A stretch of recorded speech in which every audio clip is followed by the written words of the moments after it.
Hello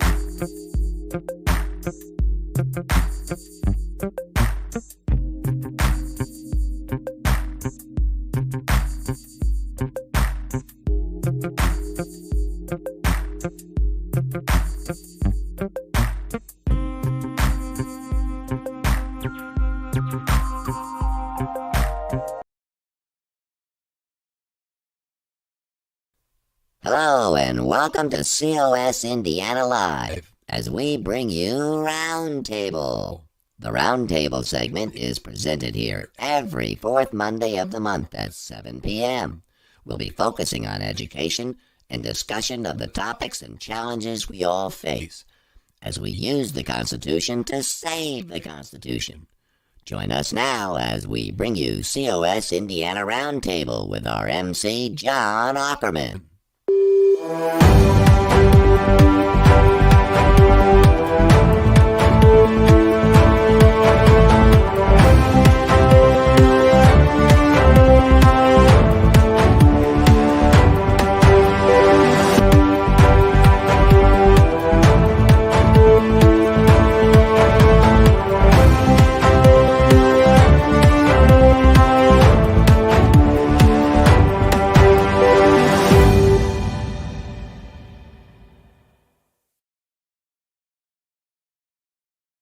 COS Indiana Roundtable. I'm your host, John Ackerman. This is broadcast number 155 of the COS Indiana Live. Welcome. Joining me in a few moments will be our state leadership team plus a special guest, and our topic will be inflation. If you have a question about inflation, you can ask it right now. If you're watching live on Facebook or YouTube, just click the comment button and enter your question. Plus, we have the ability to take phone calls. And I want to welcome now our state communications coordinator, Ken Kashuba. He's the friendly voice who will be answering the phone if and when you call in. Good evening, Ken, and welcome back to the Roundtable. Hello, John. Good to be back. Are you ready to take phone calls? I hope we are. We've been having some technical glitches, but you know how that goes. We'll work through it.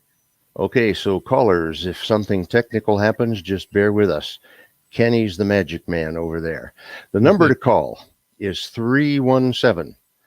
317-426-8689. Write that down, but we're going to show it to you again.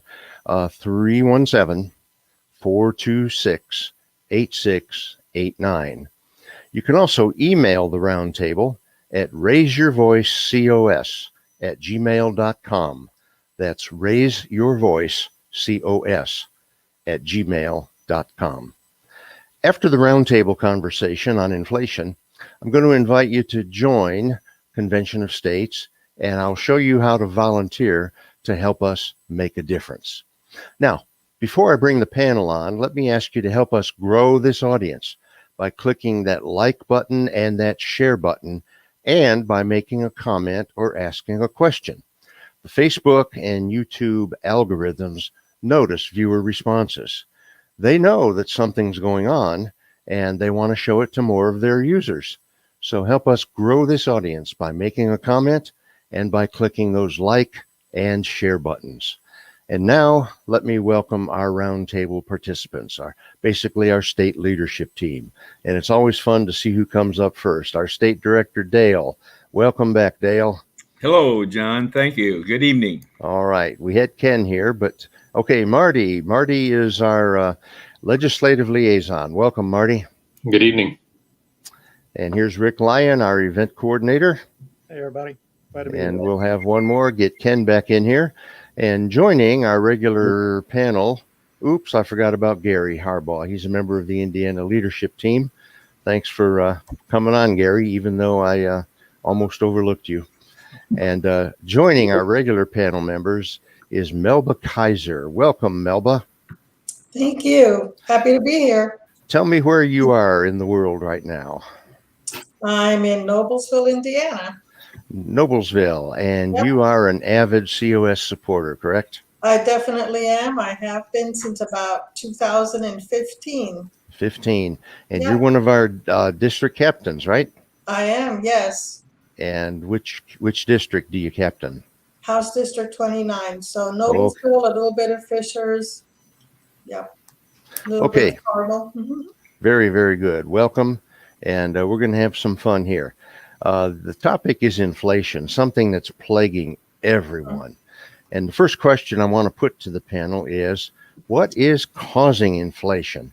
Now, Melba, Yeah. you're the guest, and I always want to give the guest first crack at answering the question before these guys get a crack at it. So what in your opinion, Melba, is causing all this terrible inflation? Well, there are several things that can cause inflation, and probably the one that usually comes to people's mind first is an increase in the money supply. And I will let the gentlemen talk about that if they wish, but the one that I'd like to talk about is something that's called cost push inflation. And I think the best way to explain that is what we've basically seen happen in California with all of the cargo ships that haven't been allowed to dock or have docked, but their goods haven't been distributed. So basically, what we have is we have the same demand for goods that we had before, but we have a greatly decreased supply. So that causes prices to go up and we get inflation. So Mm-hmm. cost push inflation. That's an interesting phrase. Yeah.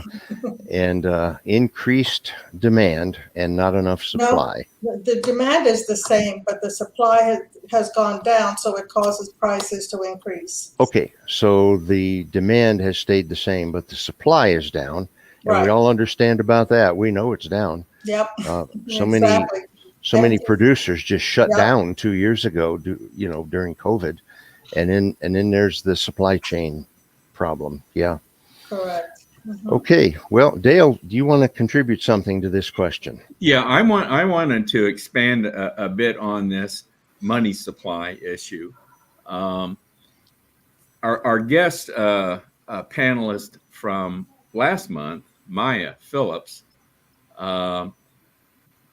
co-wrote an article on this very topic, and she had interviewed and contacted over 300 economists asking this very question: what causes inflation? Mm-hmm. They all said the money supply was the main issue, and this is exactly what happened early on in the Biden administration.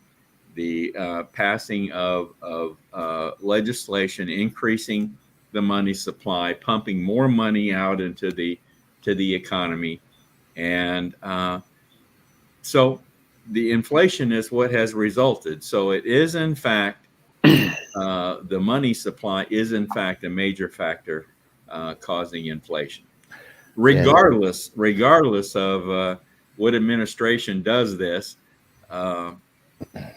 increasing the money supply like this will cause inflation. Yeah.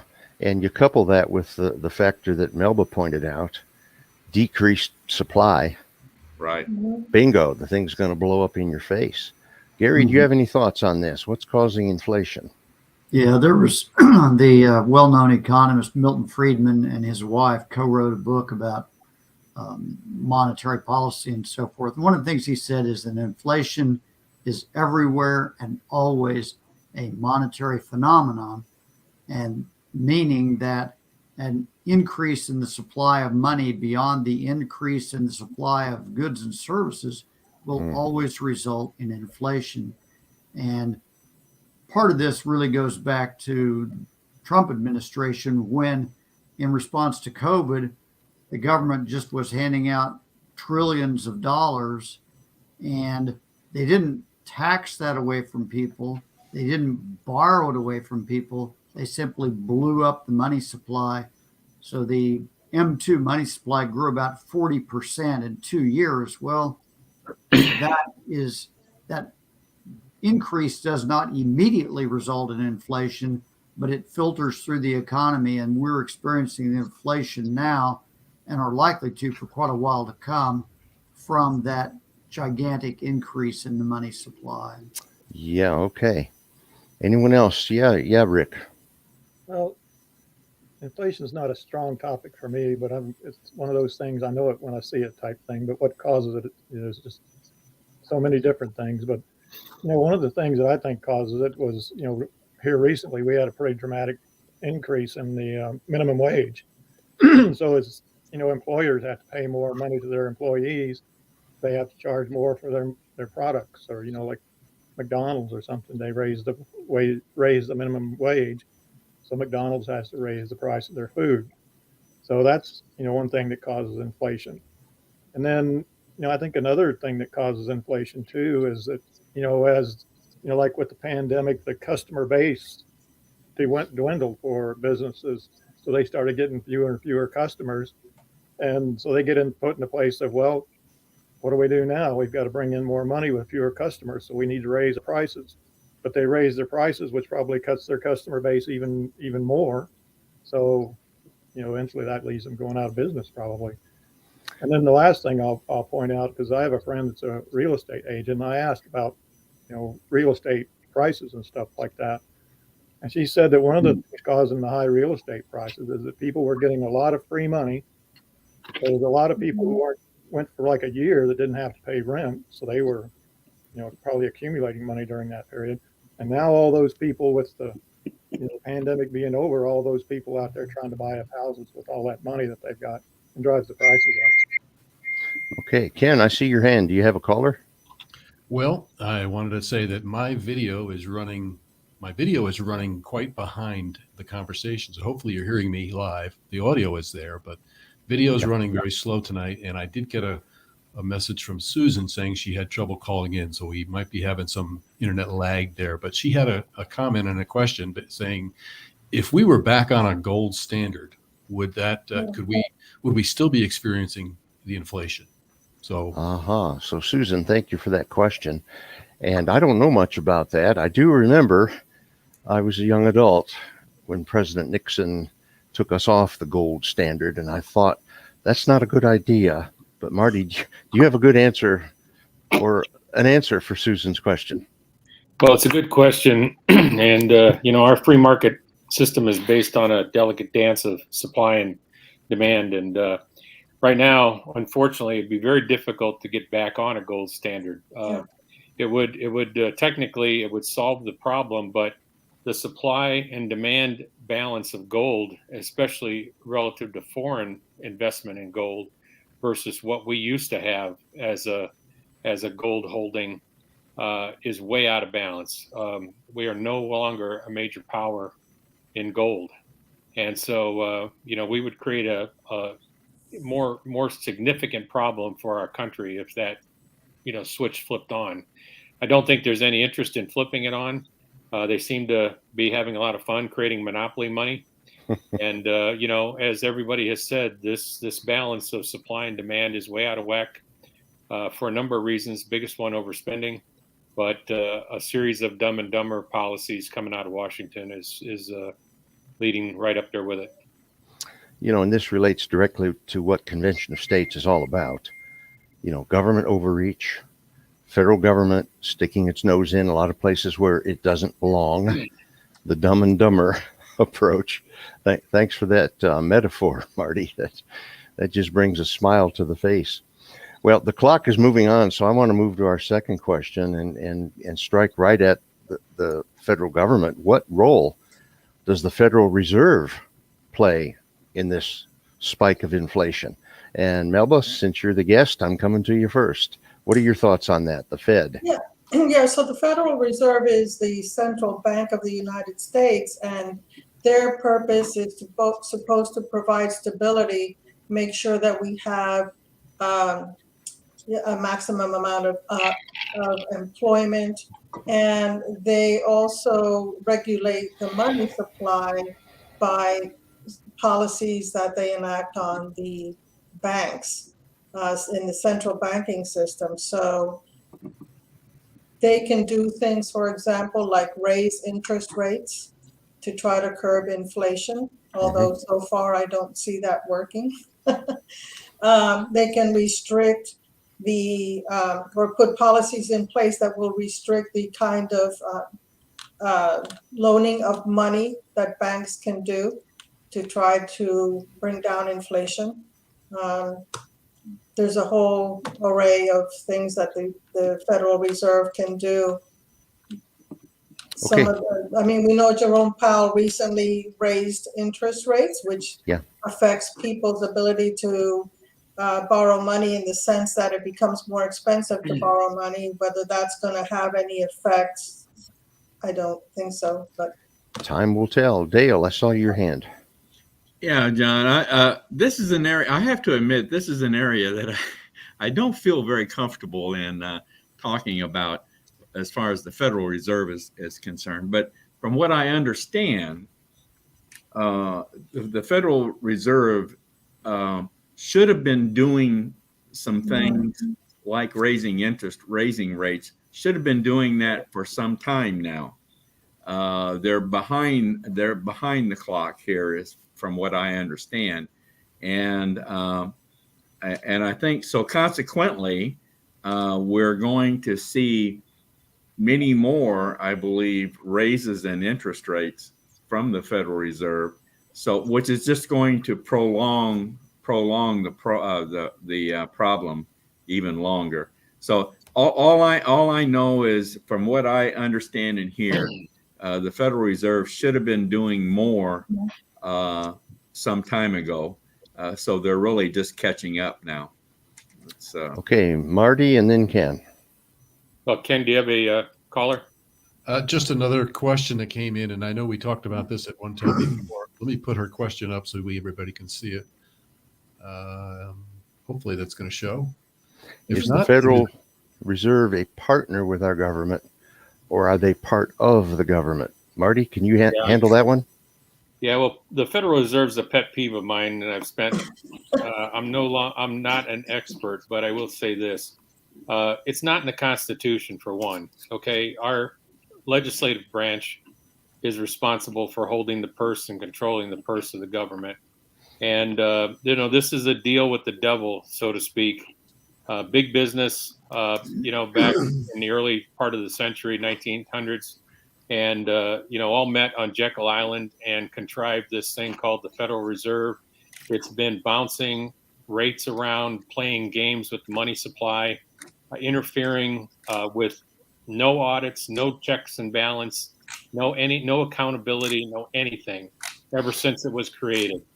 And that is one thing that we should be talking to our congressional delegates about, is getting rid of and putting strong holds on the Federal Reserve. If you're going to give away your power of the purse, you better give it away with some rules and some regulations if it's too difficult for you to handle. And they've never done that constitutionally. They've just allowed this to happen, and it's been a mess from day one. Mm-hmm.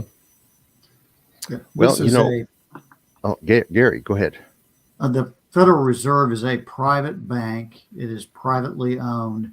The only interaction it really has with the government is the president gets to appoint members, the chairman of the Federal Reserve Board, but it's not part of the government. It's not for the benefit of we the people. It's for the benefit of the bankers. And that's just, that's really not a good situation. And yes, our elected officials should address that, but I'm not holding my breath.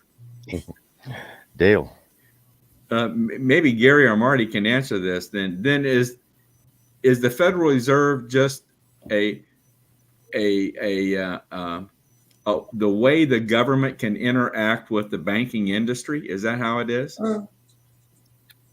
It's more for the way business. I mean, this thing, you got to think this thing was put together by the Rothschilds and the big money magnates of the time, and why did they do this? Well, they wanted control. They wanted to regulate, and Congress wasn't doing it. And so they thought that they were going to bring some stability, but it's always a game, just like is being played right now with interest rates. They're trying to push buttons and determine, where the pressure points are, what's going to make correction. But to Melba's point earlier, This case is different than your quote unquote normal inflation. There are so many extemporaneous factors here where this administration has cut off supply, energy. They gave a ton of money to COVID businesses for relief, initially. So people stopped working. They were getting money, to stay at home. The labor force, has been a big impact of this. Ships are showing up. And in California's case, we can't unload them unless we've got electric vehicles to take them out of California and put them on diesel vehicles, because they won't allow diesel vehicles into the docks. So, and there's not enough electric vehicles to go around. So, I mean, there's so many extemporaneous factors in this situation. It's created a real jumble. But I think to the point of the Federal Reserve, that would be the first choice. That would be my first choice, as opposed to a gold standard, is acting or dealing with Federal Reserve. Okay, well, you see, all of this relates directly to our Convention of States' desire to propose amendments that will impose fiscal restraints on the federal government. Mm-hmm. So how would fiscal restraint help to curb inflation? And Melba, you get first shot at this one. Okay, well, if we're talking about a balanced budget, basically fiscal restraint would mean that our Congress would need to only, when they pass a budget, if they can only spend the money that they take in. So that would eliminate, the need to print money, and that would help to balance the budget. Hopefully they could do something about our deficit while they're at it. So they might decide to spend a little bit less than the money that they take in. But the problem that we've had in the last, especially 12 years, has been this continual desire to spend more money than what they take in. So American households always manage to, need to balance their budget. And if they don't, they go into default, and that's kind of where our government is heading us right now. Okay, Rick, do you have a comment on this question? How would fiscal restraint help to curb inflation? Well, that's a good question. Other than, I guess originally I had an answer for this question as saying that, the government is out there borrowing money, and they're borrowing massive amounts of money, and that creates competition for borrowed money that, if I want to go buy a house, the interest rates go up because the government's sucking up all the money. Yeah. But then it dawned on me that the government, and you guys correct me on this if I'm wrong here, but the government's not really out there borrowing money, because if they need money, they just print more. I'd go to prison for that if I tried it. So, I think, I don't know, I guess just government spending. Government is printing too much money, and they're spending too much. Yeah, the deficit spending. And I think the federal government is the largest employer in the world. Yeah. And as they spend money that they don't have, it just puts more demand, and it puts more money out there. It increases the money supply, because the Fed always steps in and buys that debt. They finance it so that the federal government can spend whatever they want to. And so we've got this spiral. It's a death spiral. And I kind of wonder, how long can we survive? When are we going to hit rock bottom? They used to remember the talk about the fiscal cliff? We're gonna fall off a fiscal cliff. Well, that never happened. But someday we're going to reach the bottom of the death spiral. And I hate to be Debbie Downer, but I'm remembering inflation in Germany, before World War II.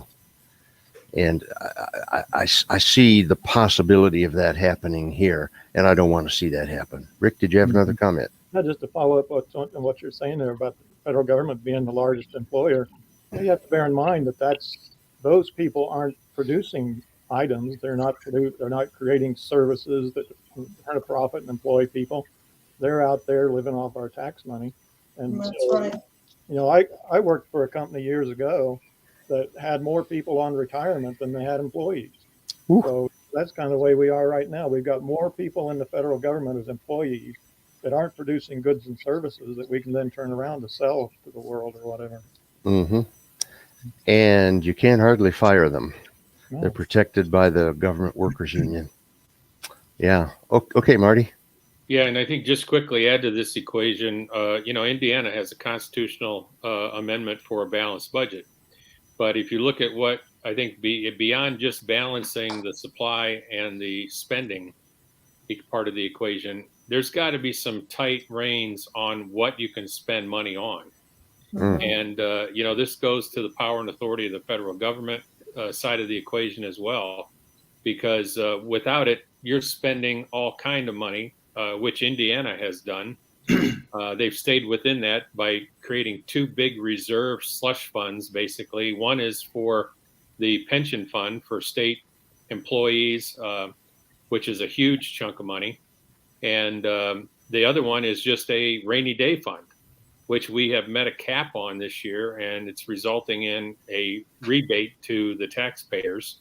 And that's part of what's going to be discussed next week, is how big that rebate could be to ease the pain of gas at the pump and a number of other things. But it's just a game. Why'd they take the money in the first place if they've got such a huge? We're a state that's in the black, but we have no reins on specifically what we can spend money on and what we shouldn't. And you know what? There are 17 enumerated powers of the Congress in the Constitution. And I dare say that they are spending money on a lot of things that they're not authorized to under the Constitution. Dale. Yeah, I think as far as fiscal restraint that's more related to deficit and national debt and spending more than we have. That we take in. More so in that realm than contributing to inflation. So that's another topic for another day for sure. Yeah, maybe we can address that, because our one hope of our is main pillars too. That's one of our main pillars of our. It's one of the three big ones that we want to see amendments to the Constitution to bring this stuff finally under control. Yeah. Well, I'll tell you what, we're just almost halfway through the hour here. So we're going to take a little break now, and I want you to see this message from Marengo Mike.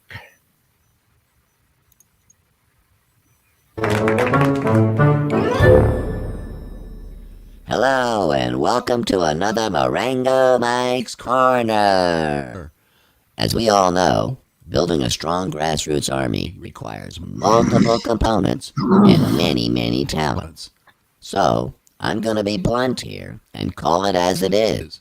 The attack on our Constitution and our liberties has moved so many patriots to get off the couch, to get involved, and do something. And that something is Convention of States. Inflation is affecting every one of us, and it is a direct result of federal overreach and incompetence. Here at COS Indiana, we need more volunteers on the front lines, and that means social media warriors. But today, I am looking for a special volunteer, one who can help our social media warriors take our message off the charts. We are looking for someone who has organizational skills and social media experience to be our state social media coordinator. Someone who can volunteer 1 or 2 hours a week to help us be more effective in growing our grassroots army and reaching many people still asking, what can I do? So, if you are interested in joining our team and filling this much needed position, reach out to us with an email. Just send it to raiseyourvoicecos@gmail.com. That's raiseyourvoicecos@gmail.com. We want you, and we need you right now. And that's it for this week's Marengo Mike's Corner. See you all next month. Bye-bye.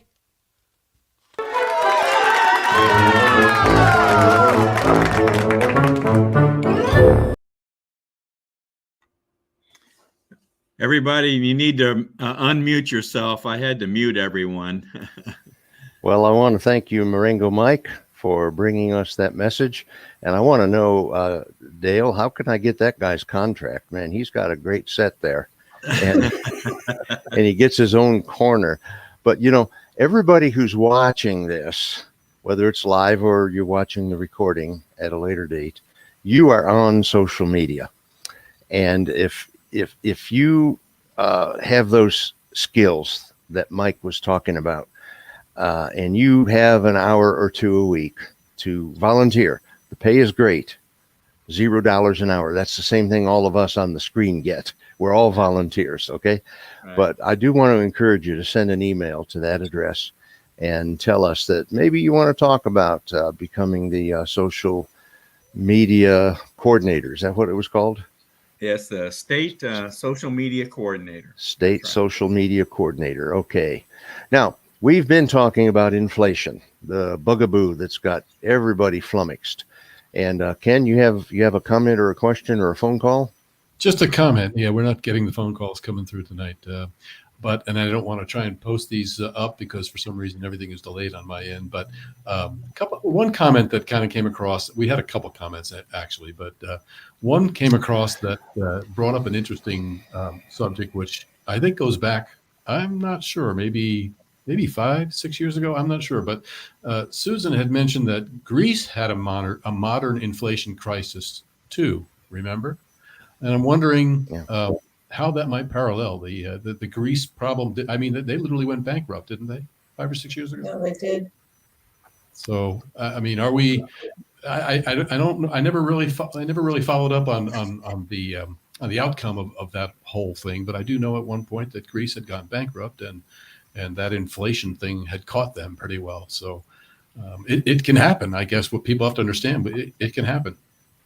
Okay, there are 6 of you on the screen here in front of me, and in this brain trust, maybe somebody has followed up on the Greece situation or could answer Susan's question. How might that parallel what we're going through here in the US of A? Any thoughts? Well, not to grease the skids. Ooh, bad one. Oh boy.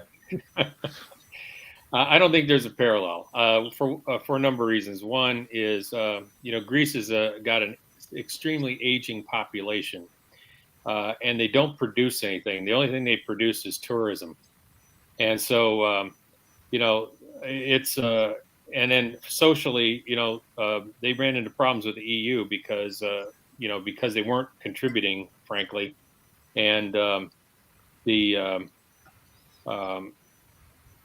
the social services that they get, in essence, paid a lot of people just to stay home.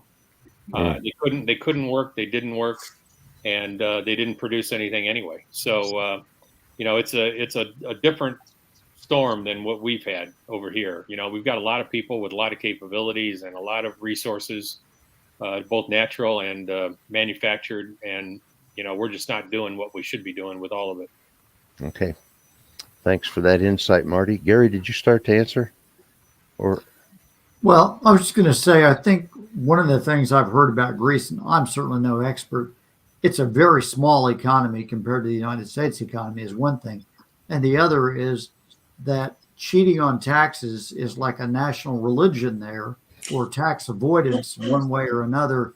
And so they have a more severe problem, I think, with tax collections than perhaps we have in this country, where most taxes are withheld, from wages and so forth. So that might be another factor involved. But I would agree with Marty, certainly, that we are not comparable to Greece in terms of that particular matter. Okay, well, it was a good question to ponder. So I want to thank Susan for putting it up there for us and Ken for relaying it to us. Mm-hmm. Now, we kind of touched on this next topic before, but I want us to really hit the nail on the head.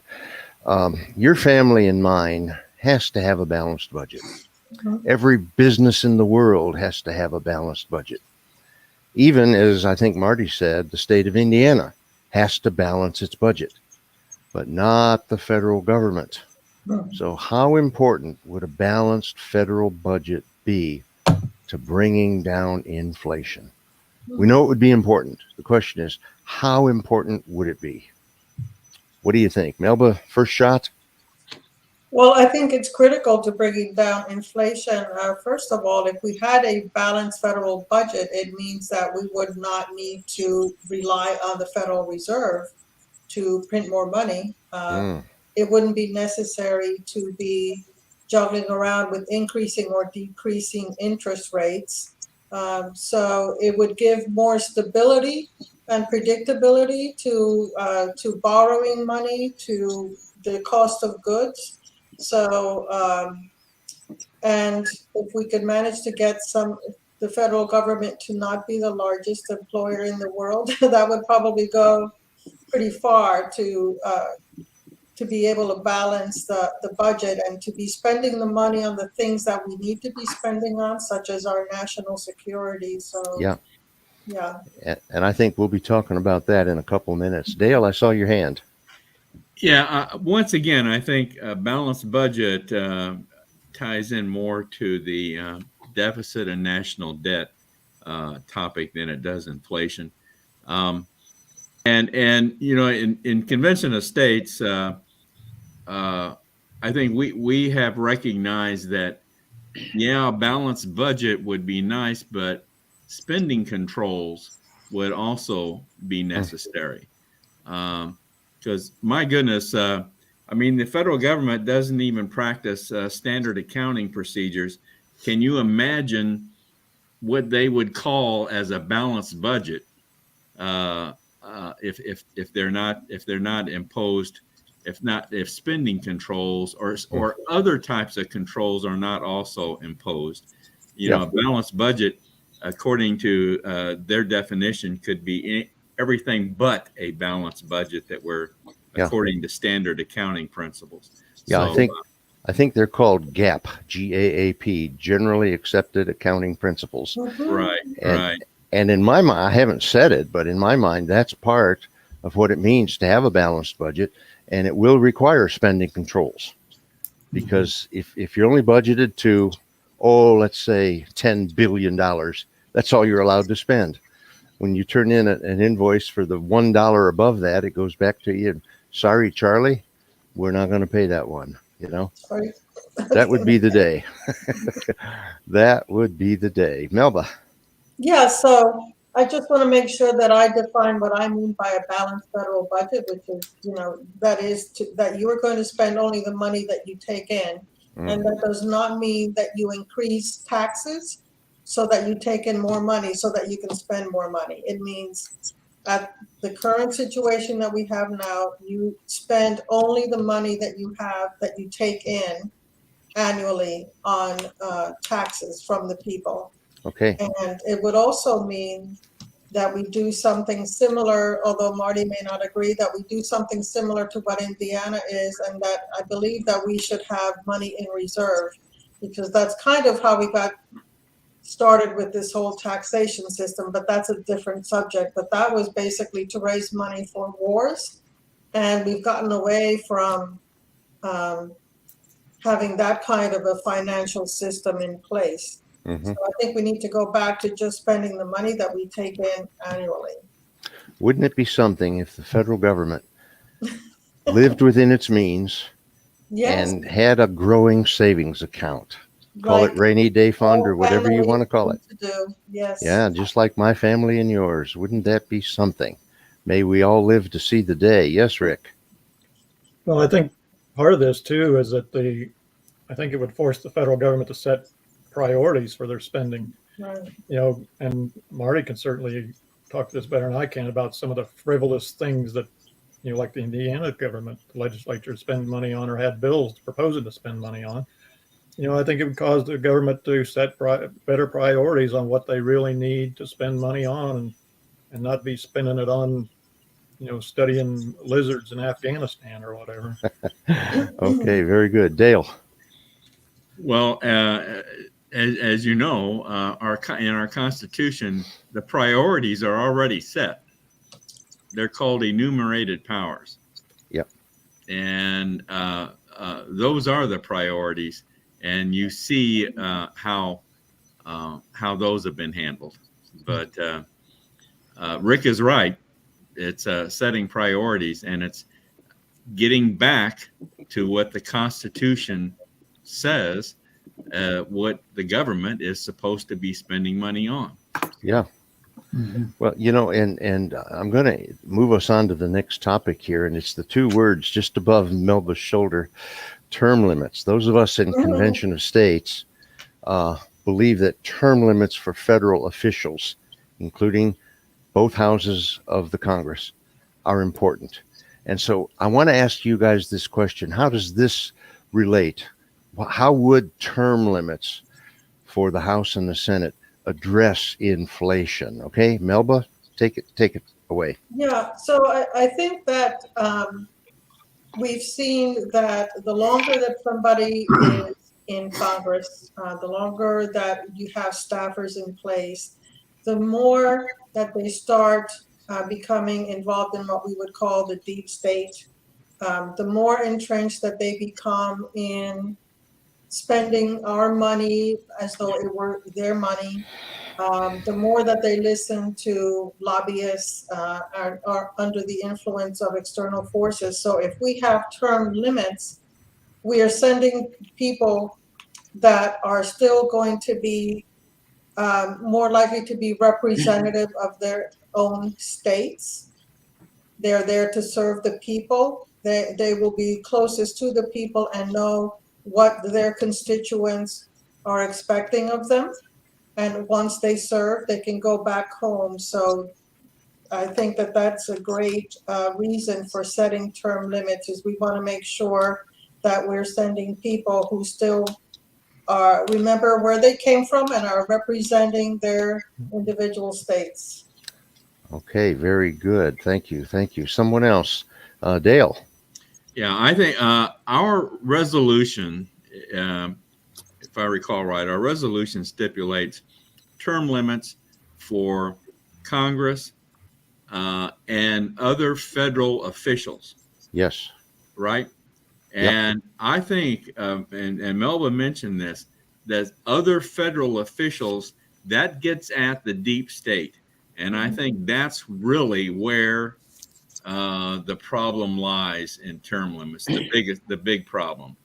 And that's going to be very, very hard to get at and address. But I do believe it is the deep state. These are unelected people that have agendas, and it really makes little difference what administration is in control. They're gonna do whatever they want to do to put forth their agenda. Mm-hmm. And I think that's where the term limits really needs to be addressed. Yeah, the entrenched federal bureaucracy. Right. Yep. Yeah, Rick. Well, I think Dale's got a very good point there, because those unelected bureaucrats are all making rules and regulations that drive up expenses for our businesses and industry. Mm-hmm. And they don't live with the results of their rules. Yeah. We do. Yep. Okay. Ken, I saw your hand too. Yeah, I'm going to try and put this up because it's too long. I hope it fits on the screen. Our friend Dale up in northern Indiana has put in an interesting comment on term limits, fiscal restraints, and a return to federalism. It's showing up kind of now for me. Hopefully you can read that. Yeah, we see it. Modern monetary theory. It's a heterodox macroeconomic framework. Somebody tell me what that means. That says monetarily sovereign countries like the US, UK, Japan, Canada, which spend, tax, and borrow in a fiat currency that they fully control, are not operationally constrained by revenues when it comes to federal government spending. Put simply, thank you, such governments do not rely on taxes or borrowing for spending, since they can print as much as they need. Is that what it says? Yeah. And are ... Okay. Yeah. So this gets at something I think. For some reason, I'm thinking Melba was referring to this before, of just not living within our income, not living within the taxes that the government collects. So now we know who to blame. The bad boy is modern monetary theory. And we all get a master's degree for that education. And Dale up north, not the Dale who's on the screen, a different Dale. Right. Thank you for that foray into academics. That was Milton Friedman is shaking his head right now. yeah. And we had one other quick comment I can throw in that some people may find interesting as well. Susan is chiming in again. She's wondering if cryptocurrency is affecting inflation. Does cryptocurrency affect inflation? You know what? I don't have a clue. How come Susan always asks these hard questions? Well, I think isn't she related to someone on this panel? Yeah. I think we're seeing that cryptocurrency certainly has taken a big hit with this inflation. So maybe there is some intertwining. I don't know, but it's dropped. I think they said it's dropped almost 60%. It was up to almost 50,000. So now it's down around 20,000. So oh boy, time to buy some crypto. By inflation, and so, but I figured I had to put in there. Well, so the theory behind crypto is straight at our balance of supply and demand on from the standpoint of money, as well as having in a theory a gold standard. Okay, it is regulated. It regulates itself based on that demand and supply, right? However, because of the rest of this thing all going haywire, the price of it had gotten up there so high that now people aren't buying it, aren't using it, aren't spending it. Those that have, I know a few people that have been in this from about the 2014-15 stage when it first started. And everybody is running around trying to find a Bitcoin. Well, it doesn't exist. Okay, there is no physical thing called a Bitcoin, but people were buying that for initially pennies and then dollars. And even at what it is, those that have stuck with it have made a fortune. But in the last several months, it's dropped precipitously, like Ken said, and it's because the whole economy, all those other factors we've talked about, has got a scare. And the biggest scare has been the government ramping up discussions about how to regulate it. And again, so there you go, the Federal Reserve or some sense of regulation on what is currently a free enterprise system, that goes right at how money supply should work. Has put that scare into people that have been dabbling in that. If I can add to that, Marty, there are two differences too with Bitcoin. Bitcoin, unlike our money supply, there's not an unlimited amount of it. There's a limited number on it. Even like you say, there's no official Bitcoin, but there's only so much Bitcoin. Yeah, it balances that supply return or supply and demand side. Right, and the other thing that I'm finding interesting is there is some U.S. governmental talk about creating its own digital currency. Yeah. So I'd like to know what the thinking behind that is with our government. Obviously, I think I think they see Bitcoin as the enemy. Competition, right? Competition, and they'd like to develop their own digital money. So what's that tell you about our cash? Yeah, the federal government doesn't like cryptocurrency because they want to control all the money. Yeah, they have no control over it. They can't regulate it right now. Okay, Rick, was your hand up?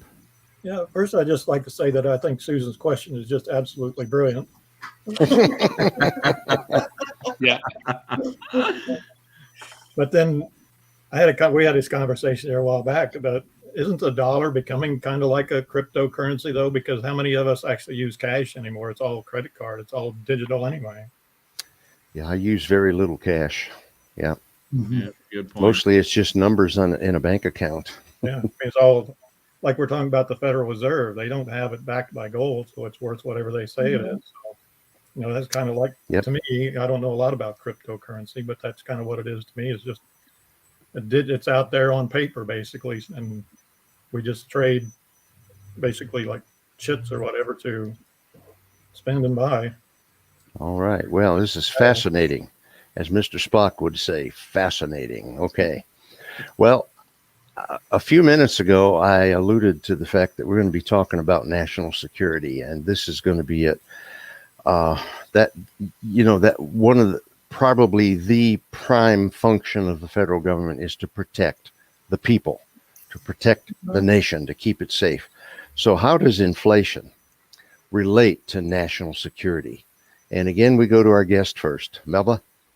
Yeah, well, the inflation that we currently have has led to a weakened economic security, as we've all been talking about it. And when you've got a weakened economic security, such as, record high energy prices and things, I mean, it's leading to the situation where our money isn't getting us what it used to. We owe a lot of money. Our money is backed by a lot of different countries, and they're going to be putting demand. It's getting to the point where it has already gotten to the point where not only are we not able to pay down the debt that we owe to other countries, but we're not even able to keep up with the interest payments of what we owe to other countries. So it puts us in a very precarious situation where we are relying upon other countries to allow us basically to continue our standard of living. So that's the inflation that we have, is just making it so that other countries can put harder and harder restraints on us, whether it be through trade policies or other means, if they start calling in our debt. Mm-hmm. But yeah, it's directly tied to our national security, because our economic security right now is so off balance. Yeah, okay. Gary, we haven't heard from you for a while. These other guys have been elbowing their way in. So do you have a thought on how inflation relates to national security? I think inflation, in part, it destabilizes our country and makes us less secure. It obviously drives up the cost of procuring arms, of training the military, things like that. But I think the biggest thing is it shakes all of our confidence in our country to see the value of our currency deteriorating, and that's damaging to our national security as well as our national psyche. Yep. Okay, so inflation is even impacting our national security. Yep. Mm-hmm. I got one more issue. It seems like the Biden administration has put climate change as the top priority of just about every policy. And we hear a lot about climate change these days. So how does climate change relate to inflation? What do you think? And again, I call upon Melba to go first. Well, let me just differentiate between actual climate change, which I call the seasons, and climate change ideology.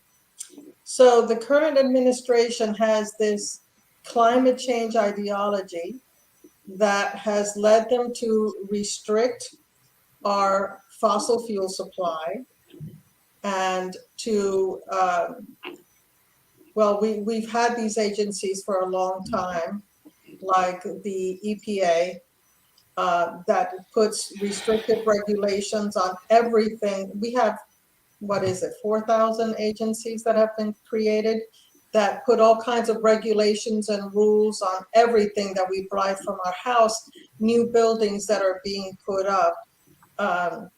The fact that we have to go to solar, the fact that we need to buy electric cars, all of these things, which are just bringing up the prices of everything so much that businesses can't stay open. So it's causing inflation, but it's all in chase of this ideology of controlling the climate.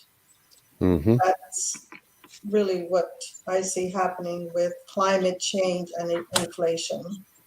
Yeah. Anyone else on the panel have a contribution to this topic? Yeah, Rick. Well, I worked in the environmental department all my life from steel mills, so I saw this a lot. But the cost of environmental regulations, they keep piling on more and more environmental regulations that may or may not be needed.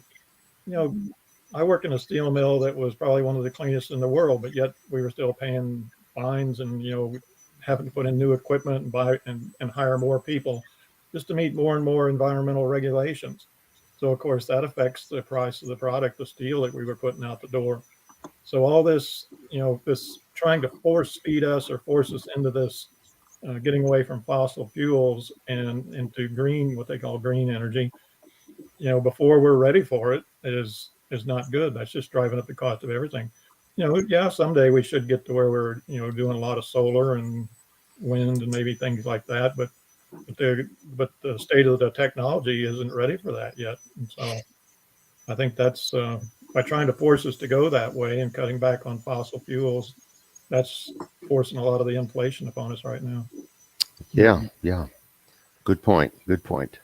Anyone else? Are we ready to wrap this one up? Okay. Seeing no movement, I want to thank each member of our roundtable panel. You've been great to work with, fun to talk to, and in less than 1 hour, we have completely solved the inflation problem, right? Well, at least we've talked about some important issues and told how Convention of States can help really bring down inflation. So I want to thank all of you. We'll see you next month. Right now, we want to show you a video of some young people giving their answers to the question, is the federal government broken? Our government is definitely broken. The EPA is totally out of control. I mean, VA is completely broken. If a private business were to run things like the government, they would be out of business like that. Our tax system is ridiculous. And how are we supposed to pay for that and our student loans and find a place to live with no job? I mean, it's almost as if nobody really cares what happens to us anymore. There are so many problems that we have, and that's just going to be placed on us. My generation especially, we need to lead because enough is enough. DC needs to listen, and we need to take the power back to the people.